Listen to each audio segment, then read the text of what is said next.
Okay guys, today we're going to go over the ARX leg press, and I know this is everyone's favorite exercise, especially if you're doing the ARX, but we're going to go over just a few basic fundamentals. So a few things like, again, basic principles for almost every exercise are going to be posture, so maintaining good posture.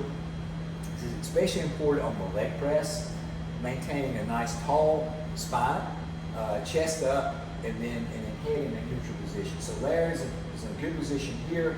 She's able to keep her head all the way back. For some people, if they have a little bit of kyphosis in the upper neck, then we don't want to force our head back. So sometimes we'll put a pillow behind your head just to give you a little more stability there. But we want the chest to be up, and we want to make sure our hips are back into the seat all the way. Okay, so we don't want to slump down and start to flex the spine as we're performing the movement.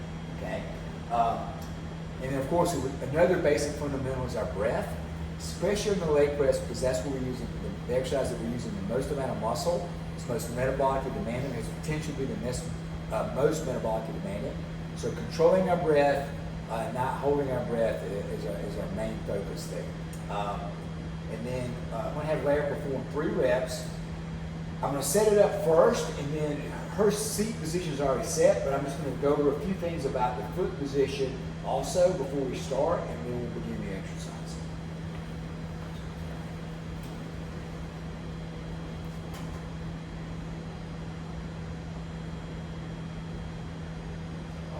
So we're going to go ahead and bring it back to our start position.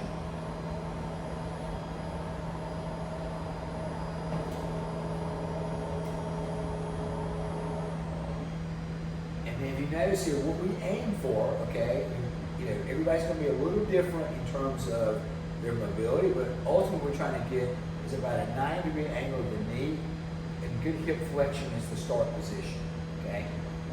Also very important with this, where your feet are placed, okay? So if you look at Larry's position here, her shin is really right at parallel to the floor. She's got this 90-degree bend in her knee, okay?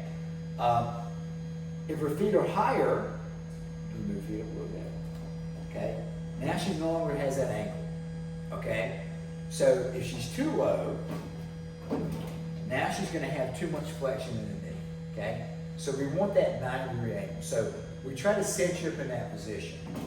So when you're set up and you look at this, that should be consistent each time, right? If you change your foot position, you're going to change your numbers on the graph. If she brings her feet higher, she's going to get more extension of her knee and less flexion at the hip, which theoretically gives her more leverage, which will make her numbers go up, but does not mean she's getting stronger. If she brings her feet lower, then she's going to put typically more stress on her knee, and she's also going to have probably lower numbers here as far as the output, because she's in a biomechanical disadvantage, okay, which we don't want for that exercise. So this is the angle that we're looking at. Also, her knees are going to track with the middle of her foot. So if you think of kind of her second and third toe from her big toe, the center of her knee should be lined up with that, okay? We don't want excessive inward knee position, and we don't want excessive outward knee position. The foot should be stable on the platform at all times. So really we want even pressure between the ball of the foot, the outside of the foot, and the heel, okay? Sometimes we'll cue you to push more through your heel, because if we see a tendency for you to go to the ball of your foot.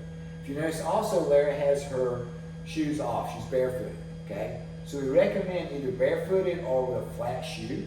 If you have a shoe that has a raised heel, it's going to tend to shift you more to the ball of the foot, which is going to put more stress on the knee and then get less activation of your glutes and hamstrings. So that's the reason for this position, okay? And now we're going to start the exercise. So she's going to do 3 reps. For this one, it's basically what we call our rest pause set. So she's going to push out. She's going to perform a 2-second isometric at the end. She's going to do an eccentric resistance, and she's going to have a 5-second rest. Okay? Ready?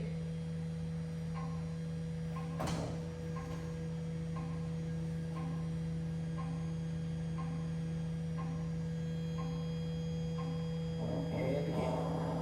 She's pushing out. Shoulders down and back, head up. Good isometric squeeze. She's resisting as she comes back. And rest. And she's shoulder. And then as the countdown goes with about a second left, she starts to build back up. Maintaining tension, trying to build up during the isometric. Prepare for the eccentric, resisting. And then rest. And then we're going to build a little tension before it starts. And then again, excellent. Isometric squeeze. And resisting. Notice how she's keeping her head back, keeping good posture through the whole movement and breathing. Excellent job. All right, thanks guys.